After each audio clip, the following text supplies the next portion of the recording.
નમસ્કાર દર્શક મિત્રો, અમારા ખાસ કાર્યક્રમમાં એક મુલાકાતમાં આજે આપણી સાથે જોડાયા છે શ્રી જસવંતસિંહ વાઘેલા, જેઓ પૂર્વ તોલમાપ ખાતાના ઇન્સ્પેક્ટર છે. બાબુ, આપનો પરિચય જરા આપશો. જસવંતસિંહ વાઘેલા, ચેરમેન રાષ્ટ્રીય ગ્રાહક સુરક્ષા એજન્સી, અને અત્યારે હાલ ગ્રાહકોને ફાયદાની બધી કાયદા કાનૂનના પાલન થાય તે અર્થે અને એની ફરિયાદોના નિકાલનું કામ હું કરું છું. આમાં ફૂડ સેફ્ટી શું કાયદો શું છે? એમાં ફૂડ સેફ્ટી એટલે સરકારે 2006માં એક નવો કાયદો લાવી, the food safety and standard act 2006. એમાં ઘણા સુધારાઓ કરેલા છે અને એ સુધારાઓ બધા કહેવાય ને કે મોટાભાગે આમ વેપારીઓની ફેવરમાં કરેલા હોય એવું મારું તો એસેસમેન્ટ છે. ગ્રાહકોની ફેવરમાં નહીં, એટલે એવું જ કહેવાય, કારણ કે એમાં જે કોઈ સુધારા કરેલા છે એની અમુક જોગવાઈઓ એવી છે કે વેપારીઓને પહેલાં શું છે કે જે ભેળસેળ માટે જેલની દંડની સજા થતી હતી એમાં હવે રાહત આપીને ખાલી દંડની સજા જ રાખી છે. એટલે જેલમાં જાય એવું નહીં. જેલમાં જાય એવું ખરું, પણ એ બહુ રેર કિસ્સામાં કે જે ફૂડના સેમ્પલો અનસેફ જાહેર થાય ત્યારે જ એ કેસ કોર્ટમાં જાય. અને તે સિવાય તો જે બીજી 2 ગુનાભંગો છે ફૂડમાં, કે જે વસ્તુ ફૂડ પેકેજમાં વેચાતી હોય એના ગુનાભંગમાં મિસબ્રાન્ડના ગુનાભંગ કહેવાય, અને જે નબળી ગુણવત્તા હોય એને આ લોકોએ નવું નામ આપી છે, સબ સ્ટાન્ડર્ડ. સબ સ્ટાન્ડર્ડ એટલે એવું ફૂડ કે જે ખાવાથી મનુષ્યના શરીરને હાનિ થતી નથી પણ એની ગુણો ખાવા લાયક તો છે જ એમ. એટલે જે સ્ટાન્ડર્ડ જળવાવું જોઈએ જળવાતું નથી. હા, એટલે હું આપણે દાખલો આપું કે પહેલાં આપણે ધારો કે 8 ફેટનું દૂધ હોય, એમાં પાણી ભેળવી અને 4 ફેટનું કે 2 ફેટનું બનાવી દે તો પહેલાં એ ભેળસેળ જ ગણાતી હતી. હવે આ નવા કાયદામાં એને સબ સ્ટાન્ડર્ડ એવું નામ આપ્યું છે અને એમાં વેપારીને ફક્ત દંડ જ થાય છે. એટલે ખરેખર તો શું છે કે પ્રજાના હિત વિરુદ્ધની આ બાબતો હોય એવું મારું માનવું છે. તો તમને શું લાગે છે, પહેલાં જે કાયદા હતા એ વધારે કડક હતા કે અત્યારના કાયદા વધારે કડક છે? એટલે આમાં અમુક જોગવાઈઓ વધારાની કરી હોય, પણ જે પહેલાંનો કાયદો હતો એ કડક હતો એવું મારું માનવું છે. કારણ કે એમાં બધા ફૂડના ભેળસેળના કેસો બધા કોર્ટમાં જ ચાલતા. હવે આમાં બધી જોગવાઈઓ અલગ અલગ કરી નાખી છે સરકારે. તો આમાં જે જોગવાઈ છે એ હવે વધારે કડક કરવી જોઈએ, શું માનો છો તમે? કડક તો કરવી જ જોઈએ. આ તો હું આપને કહું કે વચ્ચે 2023 ડિસેમ્બરમાં જન વિશ્વાસ બિલ એક 2023માં આવેલું. એમાં અમુક ફૂડની 3 કલમો હતી, આ food safety and standard act. એમાં જે જેલની સજા હતી એ બી હળવી કરી અને દંડની કરી નાખી છે. એટલે સરકાર દિવસે દિવસે વેપારીઓની ફેવરમાં જ કાયદામાં સુધારા કરે છે એવું અમારું તો માનવું છે. એટલે ભેળસેળ માટે છૂટ જ આપી દીધી એવું થયું ને? મતલબ બધી રીતે આમ ગુણવત્તાને બધું. તો પછી જે કાયદા અત્યારે આવ્યા છે એ કાયદાની મર્યાદામાં કયા કયા પ્રકારના ફૂડના ગુના નોંધાતા હોય છે? મુખ્યત્વે આમાં અત્યારે શું છે કે ફૂડના 3 પ્રકારના ગુનાભંગો નોંધાતા હોય છે. કે આ જે ફૂડ સેફ્ટી ઓફિસર કહેવાય એ વેપારીઓને ત્યાંથી ફૂડના સેમ્પલો લેવાની એમની જવાબદારી હોય છે. હવે અમારું તો એવું માનવું છે કે ફૂડ સેફ્ટી ઓફિસર પણ વેપારીના ત્યાંથી જે ગુનાહિત ફૂડ હોય એવું એના સેમ્પલો લેવાના બદલે જે સ્ટાન્ડર્ડ ફૂડ હોય એના જ સેમ્પલો લે છે.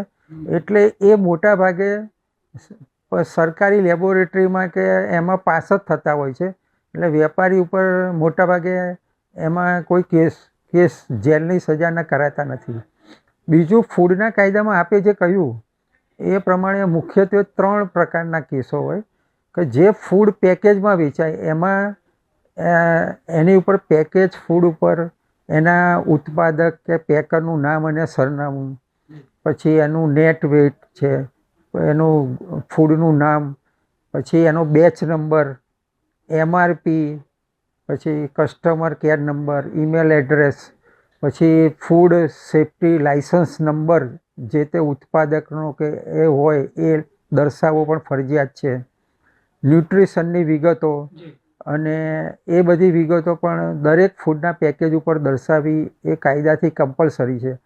આવી 14 જ આઇટમો છે અને એમાંથી એક પણ ના લખી હોય તો એ મિસબ્રાન્ડનો ગુનાભંગ કહેવાય અને એના માટે કાયદામાં 3 લાખ સુધીના દંડની જોગવાઈ છે એ પુરવાર થાય ત્યારે.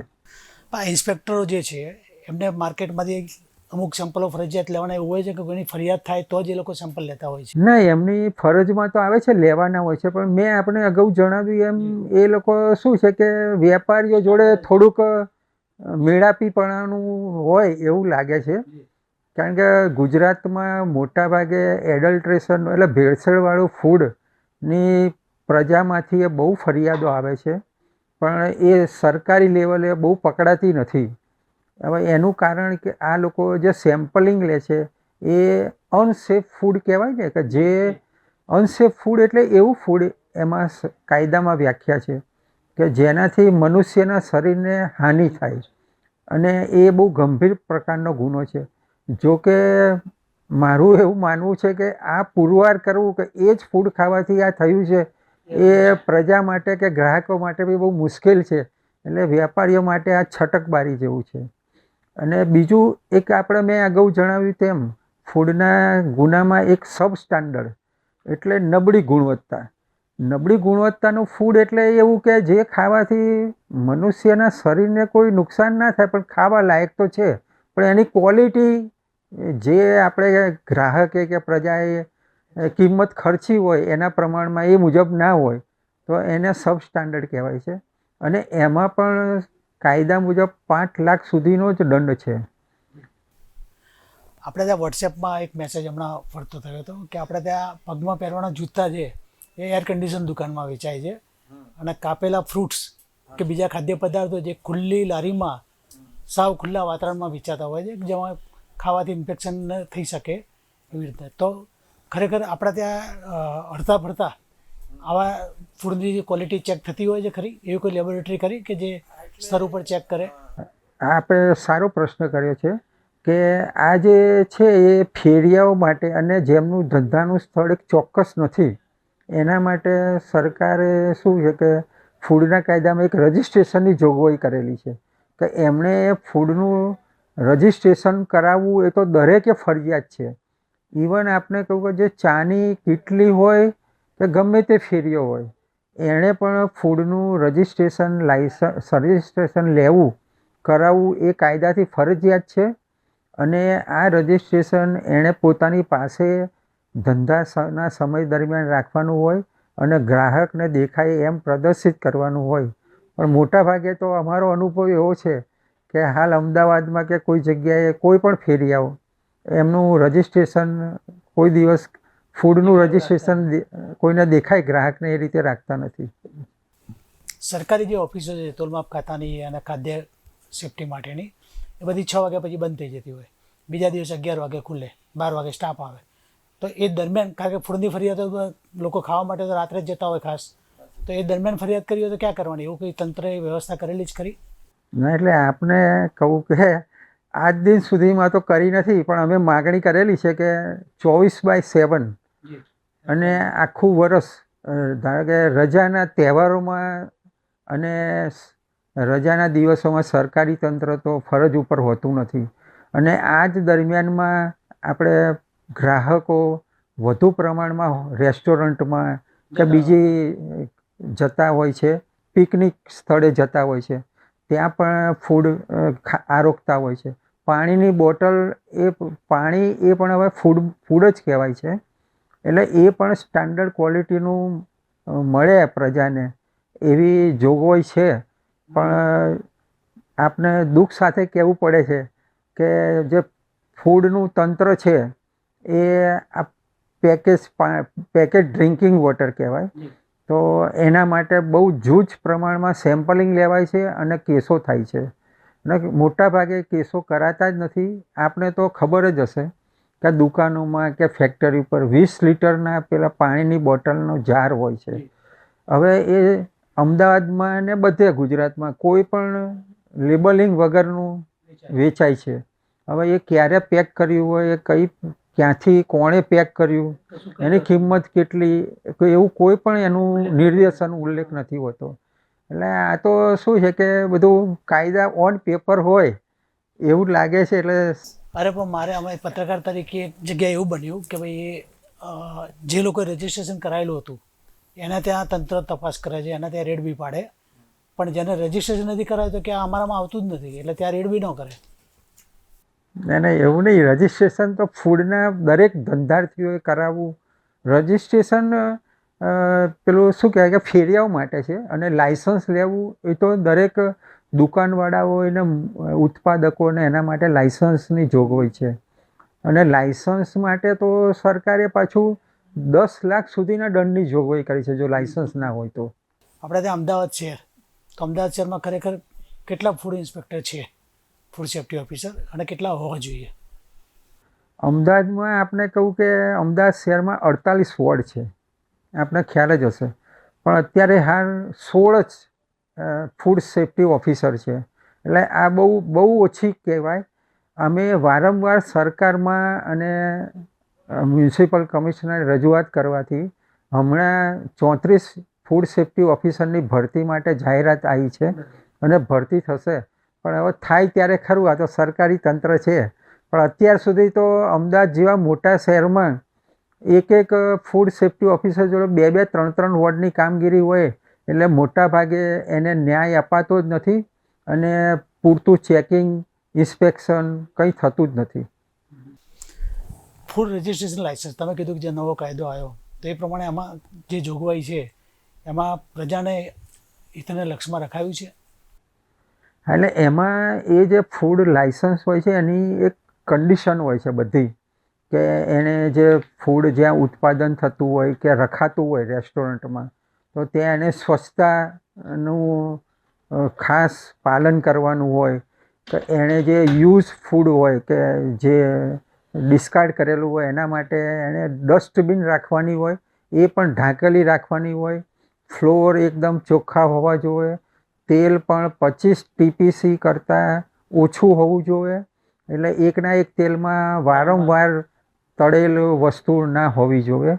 એ બધી ઘણી રેસ્ટોરન્ટ માટે પણ જોગવાઈ છે, અને વેપારીઓ માટે બી છે કે એણે આ ફૂડ FSSAI લાઇસન્સ હોય એ સહેલાઈથી દેખાઈ આવે એમ પ્રદર્શિત કરવું જોઈએ. એ ના કરેલું હોય એ પણ ગુનાભંગ છે. એટલે આવી બધી કડક જોગવાઈઓ તો છે, પણ જોગવાઈઓ બધી શું કહેવાય કે ચોપડીઓમાં રહેલી હોય એવું જ લાગે છે. MRP, maximum retail price. હવે ઘણી હોટલોમાં એવું કરે છે કે 20 રૂપિયાની નાની કોલ્ડ ડ્રિંકની બોટલ આવે, એ જો બોટલમાં કાઢીને આપે તો 50 રૂપિયા લે છે. તો આવું કઈ રીતના શક્ય? હા, એટલે આમાં એવું છે, આ તો આપણે મારે ધ્યાન દોરવું છે કે 2017માં સુપ્રીમ કોર્ટે પણ જજમેન્ટ આપ્યું કે હોટલ, પર્ટિક્યુલર હોટલ માટે, કે જે 4 સ્ટાર ને 5 સ્ટાર જે છે એ લોકો જે બજારમાં 20 રૂપિયાની આપણે કિનલેની બોટલ 1 લીટરની વેચાતી હોય છે, તો એના એ લોકો 200 રૂપિયા પણ લઈ શકે એવી સુપ્રીમ કોર્ટે જજમેન્ટ આપ્યું છે. કે તમે આમાં એવો એ લોકોએ તર્ક રાખેલો કે તમે હોટલનું આખું એસી, એનું એન્વાયરમેન્ટ, એની ક્રોકરી, ત્યાં બેસો અને એ બધું તમે ભોગવો છો એટલે એ લોકો લઈ શકે. હવે આ તો શું, કેન્દ્ર સરકારે પણ આનો બહુ વિરોધ કરેલો, પણ છતાંય સુપ્રીમ કોર્ટે એ ગણગાર્યું નહોતું, અને આ રીતે 5 સ્ટાર હોટલો માટે એવું નથી, બીજી બધી હોટલો માટે કોઈ છૂટ નથી, કે બીજી કોઈ જગ્યાએ MRPથી વધુ ભાવ લેવાની કોઈ છૂટ નથી. આ રીતની જોગવાઈઓ છે. પેટ્રોલ પંપો છે, પેટ્રોલ પંપો ઉપરના જે પંપ છે એનું રેગ્યુલર ચેકિંગ થતું હોય છે કઈ તોલમાપ ખાતા દ્વારા? આમ તો શું છે કે કાયદાકીય જોગવાઈ એવી છે કે વર્ષમાં એક વખત એના જે બધા યુનિટ હોય એનું સર્ટિફિકેશન કરાવવું જરૂરી છે. હવે એના માટે પણ એવી જોગવાઈ છે કાયદામાં કે વર્કિંગ સ્ટાન્ડર્ડ જે સરકારે દરેક ઇન્સ્પેક્ટરોને આપેલા છે એ સાધન સામગ્રીથી જ પેટ્રોલ ડીઝલની ડિલિવરી ચેક કરવાની હોય, પણ અત્યારે કોઈ પણ જગ્યાએ એનો ઉપયોગ કર્યા વગર 5 લીટરના પેલા કોનિકલ મેજરથી ડિલિવરી ચેક કરવામાં આવે છે અને એના યુનિટ સર્ટિફાઈડ કરીને સર્ટિફિકેટ આપવામાં આવે છે. એમાં ઘણી વખત 5 લીટરમાં 10-15 ml એ ચેકિંગ એના વાર્ષિક સ્ટેમ્પિંગ વખતે જ ઓછું હોય એવી શક્યતાઓ પણ ઘણી રહેલી છે. એટલે ગ્રાહકોને એટલું ઓછું પેટ્રોલ મળી શકે, પેટ્રોલ ડીઝલ. હા, એટલે આ તો અમારું અમુક એસેસમેન્ટ એવું છે કે જે પેટ્રોલ ડીઝલનું જે પંપોથી સેલ હોય એ પ્રમાણે પંપવાળાને 2 નંબરના 2 થી 2.5 લાખ કે એની ઉપર જે પ્રમાણે ડિલિવરી ઓછી રાખી હોય એટલો એનો દર મહિને ફાયદો થતો હોય છે. આપણા રાષ્ટ્રપતિથી માંડી અને પગે ચાલનારો દરેક વ્યક્તિ ગ્રાહક છે. તો ગ્રાહકે જ્યારે બી કંઈ બી વસ્તુ ખરીદી કરવા જાય તો કઈ કઈ બાબતની તકેદારી રાખવી જોઈએ? હા, એટલે આમાં એવું છે, ધારો કે કોઈ દુકાને જાય ગ્રાહક, તો એણે કોઈ વસ્તુ પેકેજમાં લે તો પેકેજમાં તો એણે ઉપર જે પેકર કે ઉત્પાદકનું નામ અને સરનામું એ દર્શાવેલું હોવું જોઈએ, વસ્તુનું નામ હોવું જોઈએ, નેટ વેઇટ હોવું જોઈએ, પેકિંગ મંથ એન્ડ યર દર્શાવેલો હોવો જોઈએ, MRP ઇન્ક્લુઝ ઓફ ઓલ ટેક્સીસ, પછી એમાં કસ્ટમર કેર નંબર અને ઈમેલ એડ્રેસ, અને જો ઇમ્પોર્ટેડ પેકેજ હોય તો હવે સરકારે એક જોગવાઈ કરી કન્ટ્રી ઓફ ઓરિજિન એ ક્યાં બનેલી છે એ પણ દર્શાવવું ફરજિયાત છે. ઇમ્પોર્ટરે કોઈ ઇમ્પોર્ટ કર્યું હોય તો ઇમ્પોર્ટરનું નામ સરનામું પણ હોવું જોઈએ એ પેકેજની વસ્તુમાં છે. બીજું, ધારો કે દુકાનેથી કોઈ લૂઝ વસ્તુ ખરીદીએ છીએ, કોઈ અનાજ કે કોઈ લૂઝ ચા કે ગમે તે વસ્તુ ફૂડ, તો એમાં પણ ગ્રાહકને દેખાય એવી રીતે જે દરેક દુકાનદારના ત્યાં ઇલેક્ટ્રોનિક વેઇંગ સ્કેલ હોય છે, તો એ વેઇંગ સ્કેલ સર્ટિફાઈડ થયેલો છે કે કેમ, કારણ કે એ પણ દર વર્ષે એનું સર્ટિફિકેશન કરાવવું એ કાયદાથી ફરજિયાત છે. હવે એનું પણ વેરિફિકેશન સર્ટિફિકેટ લીગલ મેટ્રોલોજી, જે પહેલાં તોલમાપ ખાતા તરીકે ઓળખાતું હતું, એના ઇન્સ્પેક્ટરે સર્ટિફિકેટ આપ્યું હોય એ ગ્રાહકને દેખાય એવી રીતે કાંટાની નજીક પ્રદર્શિત કરવું ફરજિયાત છે. એ ના પ્રદર્શિત કર્યું હોય તો એના માટે બી 5,000 રૂપિયા દંડની જોગવાઈ છે. પણ આવા કાંટાની નજીક કોઈ સર્ટિફિકેટ રખાતા નથી. બીજું આપણે એક કહું કે સરકારે ગ્રાહકોના હિતમાં એવી કાયદાકીય જોગવાઈ કરેલી છે કે દરેક ઇલેક્ટ્રોનિક વેઇંગ સ્કેલ હોય એના કેપેસિટીના 1 સર્ટિફાઈડ સ્ટાન્ડર્ડ વજનો દરેક દુકાનદારે કે જે ધંધો કરનારે રાખવા એ ફરજિયાત છે. એમાં સોના ચાંદીવાળા પણ આવી ગયા અને કરિયાણાવાળા પણ આવી ગયા. એટલે જે 1 સ્ટાન્ડર્ડ વજનો હોય એનાથી કોઈ પણ ગ્રાહક એ કાંટો એક્યુરેટ છે કે કેમ એ તપાસી શકે એવી સત્તા સરકારે આપેલી છે. પણ આ જોગવાઈને કોઈ ગ્રાહકોને કે પ્રજાને પણ ખબર નથી, કારણ કે આ બધું પેપર ઓન કાયદાની ચોપડીઓમાં જ છે. સરકારે આનો કોઈ પ્રચાર કરેલો નથી, એટલે ગ્રાહકોને પણ ખબર નથી કે અમને આ હક મળેલો છે. કોઈ પણ વસ્તુ ગ્રાહક ખરીદે તો ખરીદી સમયનું બિલ લેવું જરૂરી છે? હાજી, આપણે હવે તો ગ્રાહકો જાગૃત થાય એ બહુ જરૂરી છે, અને ગ્રાહકોને કોઈ બી કાયદાના ભંગનું એને જણાય તો એના માટે ગ્રાહક સુરક્ષા ફોરમ, એટલે એવા ડિસ્ટ્રિક્ટ લેવલે કેસો કરવા માટે ગ્રાહક કોર્ટ કહેવાય એમ, તો એના માટે કોર્ટમાં જવા માટે પુરાવા તરીકે બિલ લેવું એ ફરજિયાત છે. અને દરેક વેપારીએ, મને એવો ખ્યાલ છે કે કદાચ GST કાયદામાં એવું છે કે 200થી ઉપરની કિંમતનું કોઈ પણ ખરીદી હોય તો એનું બિલ વેપારીએ આપવું ફરજિયાત છે. આપણો જે ગુજરાત મેટ્રોલોજી એક્ટ છે એમાં 2011માં શું જોગવાઈ છે? હા, એટલે આમાં સરકારે ધી લીગલ મેટ્રોલોજી એક્ટ 2011 1/4/2011થી એનો અમલ શરૂ થયો. એમાં પણ બહુ સ્ટાન્ડર્ડ જોગવાઈઓ છે કે હવે આપણે જે બિન પ્રમાણભૂત માપ, એટલે જે ઇંચ છે ફૂટ છે, વાર છે, તોલા, એ બધું માપ સરકારે પ્રોહિબિટેડ કરેલું છે. એ આપણા દેશમાં આપણે MKS સિસ્ટમ એટલે મીટર, કિલોગ્રામ અને સેકન્ડ એ સિસ્ટમ અપનાવી છે આપણે ભારત દેશે. એટલે આખા દેશમાં એના અમલ થાય એના માટે જોગવાઈ કરેલી છે કે આ ફૂટમાં અને વારમાં ને એમાં જો કોઈ માપ હોય તો એ કાનૂન ભંગ કહેવાય અને કાયદેસર રીતે એના ઉપર કેસ થાય અને દંડનીય જોગવાઈ છે. એક આ જોગવાઈ છે. બીજું એમાં પણ આપણે ફૂડની જેમ અમારે તોલમાપ એટલે લીગલ મેટ્રોલોજીમાં બી એક કાયદો છે, the legal metrology package commodity rules 2011. એમાં પણ પેકેજમાં જે ચીજ વસ્તુઓ વેચાતી હોય એમાં ટીવી હોય, ફ્રીજ હોય, ફૂડની પેકેજ હોય, કોઈ પણ વસ્તુ પેકેજમાં હોય તો એના માટે એ કાયદો લાગુ પડે છે. અને એના માટે પણ મેં આગળ જણાવ્યું આપને કે 7-8 જોગવાઈઓ બધી હોવી જોઈએ, એ ડેક્લેરેશન કરેલું હોવું જોઈએ. અને એ કઈ રીતે કરવું એની પણ જોગવાઈ અંદર કરેલી છે. એ પેકેજ કોમોડિટી રૂલ્સ માટે છે. બીજું એમાં એવું છે કે MRPથી વધુ કોઈ ભાવ ના લઈ શકે. આપને ખબર હશે કે અમૂલના દૂધ કે એની એમને ફરિયાદો મળતી હોય છે કે કોઈ ગ્રાહક 3 વાગે દૂધની થેલી લેવા જાય તો વેપારી કે ભાઈ અમે આ કુલિંગ કર્યું છે ને અમારું આ ઇલેક્ટ્રિસિટી વપરાયું એટલા માટે અમે 1-2 રૂપિયા વધારે લઈ શકીએ, પણ એવું કાયદામાં કોઈ જોગવાઈ નથી. MRPથી એક પૈસો પણ ગ્રાહક જોડેથી વેપારી લઈ શકે નહીં.